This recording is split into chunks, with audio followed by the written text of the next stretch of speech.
नमस्कार।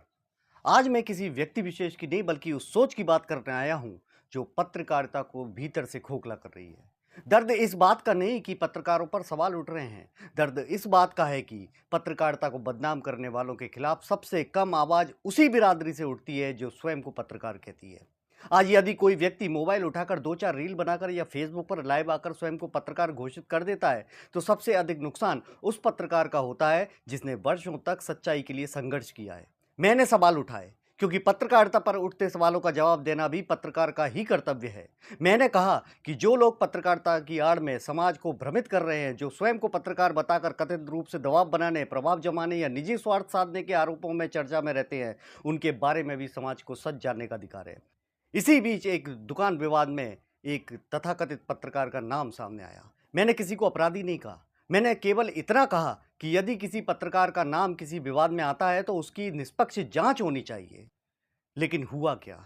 मुद्दे पर चर्चा करने के बजाय सवाल पूछने वाले पर ही हमला शुरू हो गया।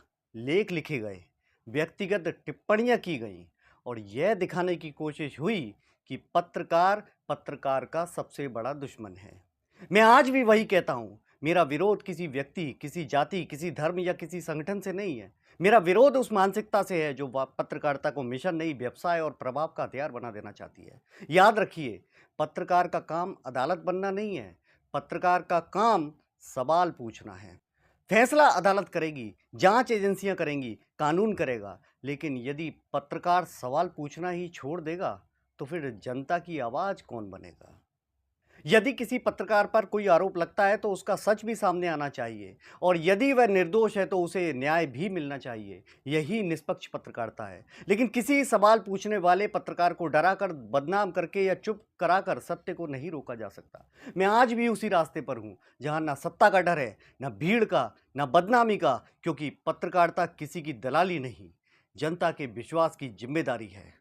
जो लोग पत्रकारिता को बदनाम कर रहे हैं उन्हें यह समझना होगा कि अब हर ईमानदार पत्रकार चुप नहीं बैठेगा। अब सवाल भी होंगे, तथ्य भी होंगे और जवाब भी मांगे जाएंगे, क्योंकि कलम बिकती नहीं, झुकती नहीं और सच के सामने रुकती नहीं।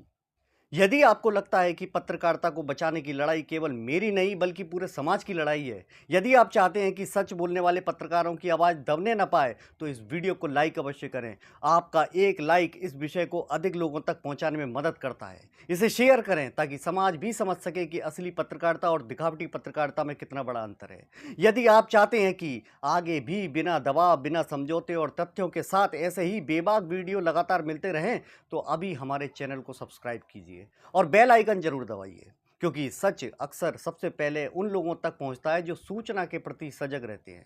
याद रखिए, जब समाज सच सुनना बंद कर देता है तब झूठ बोलने वालों की हिम्मत बढ़ जाती है। इसलिए सच का साथ दीजिए, सच को आगे बढ़ाइए और पत्रकारिता को पत्रकारिता ही रहने दीजिए। मैं हूं दिवाकर शर्मा, फिर मिलेंगे एक और बेबाक, तथ्यपूर्ण और निर्भीक पड़ताल के साथ। जय हिंद, वंदे मातरम।